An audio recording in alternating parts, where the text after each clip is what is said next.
ഇത് മാസ് മോട്ടോഴ്സിൽ നിന്നാണ്. ഹീറോൻ്റെ മാസ്റ്റർ എഡ്ജാണ് വണ്ടി. സ്റ്റാർട്ടിങ് കംപ്ലയിൻറ്റ്, അതായത് സെൽഫ് കംപ്ലയിൻ്റ് ആയിട്ടാണ് വന്നിരുന്നത്. ബാറ്ററി ചാർജ് നിൽക്കാത്തൊരു കംപ്ലയിൻ്റ് ആയിട്ടാണ് വന്നത്. വണ്ടി നമ്മൾ ബാറ്ററി ചെക്ക് ചെയ്യുന്ന സമയത്ത്, വരുമ്പോൾ വണ്ടി ബാറ്ററി ചെക്ക് ചെയ്യുന്ന സമയത്ത് ബാറ്ററി ഫുൾ ഡെഡായ ഒരു അവസ്ഥയിലാണ്. ഒട്ടും ബാറ്ററി ചാർജ് ഉണ്ടായില്ല. പുതിയ ബാറ്ററിയാണ്, 2025 ആണ് ബാറ്ററി.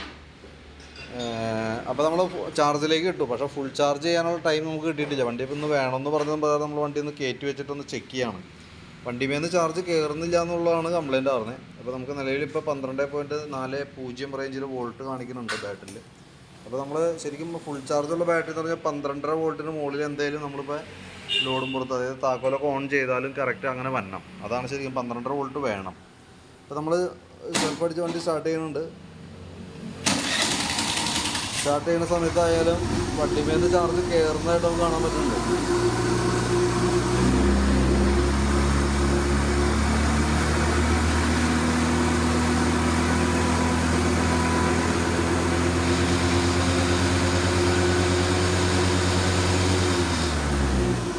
ശരിക്കും 14 വോൾട്ടിൻ്റെ മുകളിലേക്കാണ് വരേണ്ടത്. 14.5 വോൾട്ട് നമുക്ക് ഇതിനകത്തേക്ക് കയറണം.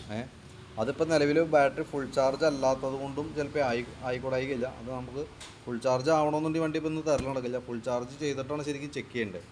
ഇപ്പം ഇന്ന് അത്യാവശ്യമാണെന്ന് പറഞ്ഞതും പ്രകാരമാണ് നമ്മൾ ഈ രീതിയിൽ ചെയ്തേക്കണത്. ഇപ്പോൾ നോക്കിയിട്ട് ഫുൾ ചാർജ് ചെയ്തതിന് ശേഷം ടെസ്റ്റ് അടിച്ചിട്ട് തന്നാൽ മതി എന്നുണ്ടെങ്കിൽ നമുക്ക് ആ രീതിയിൽ ചെയ്യാം. അതല്ലെങ്കിൽ ഈ രീതിയിൽ വണ്ടി ഓടിക്കുമ്പോൾ വണ്ടിമേന്ന് ഓൾറെഡി ചാർജ് കയറും. ഫുൾ ചാർജ് ചെയ്തിട്ട് വെച്ചിട്ട് കയറ്റാണെന്നുണ്ടെങ്കിൽ പിന്നെ നമുക്ക് കൺഫേം ചെയ്തിട്ടാണ് പോവാം. അതല്ലാന്നുണ്ടെങ്കിൽ ഈ പറഞ്ഞ പോലെ വീണ്ടും ഡിസ്ചാർജ് ആയി കഴിഞ്ഞാൽ ഡീറ്റെയിൽ ആയിട്ട് നമ്മൾ വീണ്ടും ചെക്ക് ചെയ്യേണ്ടതായിട്ട് വരും. ഇതിൻ്റെ വയറിങ്ങിൽ ചെറിയൊരു പ്രോബ്ലം ഒക്കെ ഉണ്ടായിരുന്നു. അതായത് ഈ ഹോണിലേക്ക് കൊടുത്തേക്കണ ലൈനൊന്നും കറക്റ്റ് അല്ലായിരുന്നു. അത് പോസിറ്റീവും നെഗറ്റീവും ഇമ്പിൾഡായിട്ടാണ് കൊടുത്തായിരുന്നത്. അപ്പോൾ അതുമായി ബന്ധപ്പെട്ടുണ്ടായ പ്രശ്നങ്ങളുണ്ട്.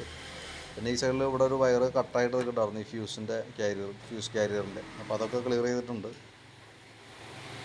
അപ്പോൾ ആ രീതിയിലാണ് ചെയ്തേക്കണം കേട്ടോ. അപ്പോൾ നോക്കിയിട്ടൊന്ന് പറഞ്ഞാൽ മതി. ഇപ്പോൾ നാളത്തേക്ക് മതി എന്നുണ്ടെങ്കിൽ നമുക്ക് അതുകൂടി ഒന്ന് ചെക്ക് ചെയ്തിട്ട് കൺഫേം ചെയ്തിട്ട് തരാം. ഓക്കെ.